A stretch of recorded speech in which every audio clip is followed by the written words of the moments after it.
Gloire au Seigneur, que Dieu soit loué, que Dieu soit béni. Shalom, shalom. Et mon souhait est que nous continuions toujours à croire dans le Seigneur, à croire en Jésus-Christ qui est notre Seigneur, notre Sauveur, et que Dieu continue à vous bénir et à nous bénir partout où nous sommes, bien-aimés dans le Seigneur. Je suis là pour vous apporter la parole de Dieu, la parole divine, la parole qui vient d'en haut, c'est-à-dire le pain de vie. Ici, bien-aimés, nous parlerons spécialement dans le livre de Malachie, chapitre 3, versets 8 à 12, où on nous dit que, n'est-ce pas, Dieu dit que depuis le temps de nos pères, depuis les temps anciens, nous les trompons. Nous l'avons trompé, où c'est dans les dîmes et les offrandes. Nous l'avons trompé, nous l'avons volé, n'est-ce pas? Il dit apportez dans la maison du trésor toutes les dîmes et toutes les offrandes, afin qu'il y ait de la nourriture dans ma maison. Et Dieu dit, vous verrez si je ne vous bénirai pas en abondance en ouvrant les écluses des cieux. Maintenant, bien aimé, je suis entré vers vous pour dire, cherchez un peu à comprendre, qu'est-ce que réellement nous avions volé auprès de Dieu? Est-ce que nous avions volé de l'argent? Est-ce que c'est l'argent que Dieu réclame auprès de nous? Parce qu'aujourd'hui, quand nous parlons de la dîme, de ce qu'on a volé, tout le monde pense à l'argent. On se ramène à l'argent. Est-ce que réellement c'est de l'argent que nous avions volé depuis le temps de nos pères? Et quand je commence à rentrer au commencement, c'est-à-dire au temps de nos pères, nous voyons que nos pères, n'est-ce pas, nos premiers parents, c'était Adam et Ève. Mais Adam et Ève, ils étaient dans les jardins de Dieu. Étant dans les jardins de Dieu, dans ces jardins, il n'y avait pas d'argent. Nous voyons qu'est-ce qu'il y avait dans les jardins. Il n'y avait qu'un champ. C'était un champ où Dieu avait mis des fruits et que Dieu leur avait accordé certains fruits à consommer et d'autres fruits qu'il ne fallait pas consommer. Si Dieu dira qu'ils ont volé, qu'ont-ils volé? Je pense qu'ils ont volé les fruits. C'était les fruits interdits que Dieu les avait interdits et ils en avaient pris. Mais aujourd'hui, on nous dit aussi, nous avons volé, continuons à voler, toujours depuis le temps de nos pères. Cela veut dire que nous continuons à voler la même chose que nos pères avaient volé. Ce n'était pas de l'argent. Et qu'est-ce que Dieu peut réclamer auprès de nous? Parce que nous disons que nous devons donner à Dieu. Or, on ne peut, si Dieu nous demande quelque chose, c'est qu'il n'en a pas. Or, la Bible dit dans Psaume 50 que Dieu dit que lui, le monde est à lui et tout ce qui renferme le monde, les choses visibles et invisibles. N'est-ce pas? Qu'est-ce que tu peux lui donner? Qu'est-ce que toi tu peux lui dire? Que si j'ai faim, je ne peux pas te le dire. Si j'ai besoin de quelque chose, je ne te dirai pas parce que le monde est à moi. Maintenant, qu'est-ce que nous pouvons donner à Dieu, ce qu'il n'a pas parce qu'il réclame auprès de nous? Parce que si ce sont les choses de ce monde, nous dirons que ces choses, ça ne nous appartient pas, c'est pour Dieu. Comment Dieu peut dire que donnez-moi?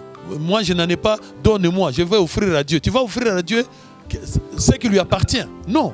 Ça lui appartient. Qu'est-ce que tu peux encore lui donner? Donc, si Dieu réclame quelque chose auprès de nous, c'est que cette chose-là, Dieu ne l'a pas. C'est-à-dire, Dieu ne l'a pas. Comme il ne l'a pas maintenant, il réclame que toi, tu peux lui donner. Et en lui donnant, il sera très content parce que tu l'as offert quelque chose. Alors, qu'est-ce que toi, tu peux avoir que Dieu ne peut pas avoir? Qu'est-ce que Dieu manque en lui? Parce que dans la dîme, Dieu dit que la dîme, c'est le 1/10, n'est-ce pas, du produit de nos champs, de notre champ. 1/10 de notre champ. Vous voyez? Donc, il ramène toujours au champ, comme celui d'Adam et Ève. Mais quel était ce champ?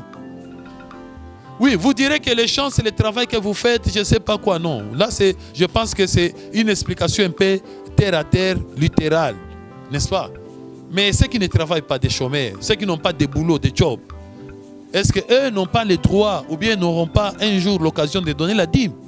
Et si une fois ils ne redonneront pas la dîme, cela prouverait qu'un jour, ça sera difficile pour eux d'être bénis. Pourquoi? Parce que nous donnons la dîme pour être bénis. Et un chômeur, celui qui n'a pas de travail, quand est-ce qu'il sera béni? Parce qu'il sera toujours dans l'impossibilité de donner la dîme. Parce que la dîme, c'est le produit de notre champ. C'est-à-dire que c'est ceux qui travaillent seulement qui seront de plus en plus bénis. Et ceux qui sont chômeurs, les gens qui ne font rien, seront de plus en plus maudits ou bien pauvres. Or, ce n'est pas le cas. Comment Dieu peut dire la dîme, c'est le champ? Et le champ, vous dites, c'est votre travail.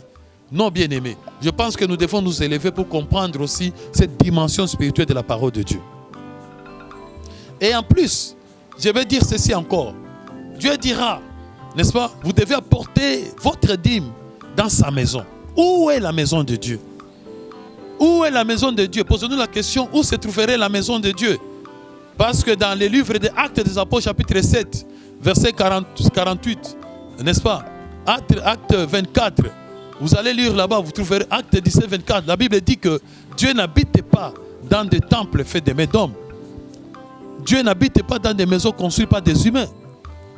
Mais aujourd'hui, quand vous dites que je vais apporter ma dîme dans sa maison, où se trouve sa maison? C'est la première des questions que tu dois te poser.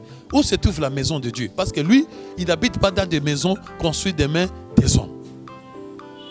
Voilà. Donc, il faut d'abord commencer à identifier la maison de Dieu. Parce que je me rappelle un jour, dans la Bible, dans la parole de Dieu, où Jésus était entré un jour, n'est-ce pas, dans un temple, où il avait trouvé des vendeurs, de baies, des choses, de toutes sortes de trafic. Il les avait chassés en disant ceci: comment faites-vous la maison de mon père une maison de trafic? Donc Jésus avait identifié que c'était la maison de son père. Mais quand on a posé la question de savoir, il a dit: détruisez donc cette maison, n'est-ce pas, et je la construirai en 3 jours. Mais heureusement que le Saint-Esprit nous a éclairé là-dessus en disant qu'il parlait. Il ne parlait pas de la maison physique, mais il parlait de temple ou la maison, le temple de son corps. Il parlait de son corps. Il parlait de son corps. La maison, il parlait de son corps. Vous voyez qu'il nous a ramenés dans une autre dimension. Alors, si Jésus est déjà venu, il a construit cette maison en 3 jours. Parce qu'il a dit: détruisez, je l'ai construit en 3 jours. Est-ce que Jésus-Christ l'a-t-il construit ou non? S'il ne l'a pas fait, alors là, nous dirons où est-ce que nous devons apporter la dîme. Mais s'il a construit cette maison, ce temple-là en 3 jours, effectivement, et ça, je l'affirme parce qu'il a dit tout est accompli, n'est-ce pas? En 3 jours, il a dit tout est accompli. Donc, il a accompli la mission de rebâtir la maison de Dieu, n'est-ce pas? Et s'il a rebâti en 3 jours cette maison, quand est-ce que vous avez-vous apporté votre dîme dans cette maison-là de Dieu? Dans ce temple construit par Jésus en 3 jours. Est-ce qu'avez-vous déjà un jour apporté votre dîme ou tes offrandes dans ce temple-là? Voilà la question. Voilà la question, bien-aimés. Parce que nous lisons toujours Malachie, apporter la dîme dans la maison de Dieu. Et la Bible ajoutera: afin qu'il y ait de la nourriture dans ma maison. Pour qu'il y ait de la nourriture, bien-aimés, dans la maison de Dieu, ça ne peut pas manquer la nourriture. Mais regardez nos maisons, nos temples que nous construisons, nos cathédrales, n'est-ce pas? Nos basiliques. Est-ce que dans ces basiliques, dans ces cathédrales-là, dans ces temples-là, y a-t-il des provisions? Y a-t-il des nourritures? Non. Il n'y a que des chaises, il n'y a que des instruments, il n'y a que des choses et des sources de cela. Mais quelle est cette nourriture? Mais vous me direz: non, la nourriture là, c'est la nourriture spirituelle, c'est la parole de Dieu. Alors là, maintenant, est-ce que la parole de Dieu, il faut que moi j'apporte de l'argent pour qu'il y ait la parole de Dieu? Est-ce que la parole de Dieu, on l'achète avec de l'argent? Est-ce que la parole de Dieu, pour qu'elle te soit révélée, il faut qu'on te donne d'abord à manger? Non, la parole de Dieu dépend de Dieu lui-même. C'est le Saint-Esprit qui révèle.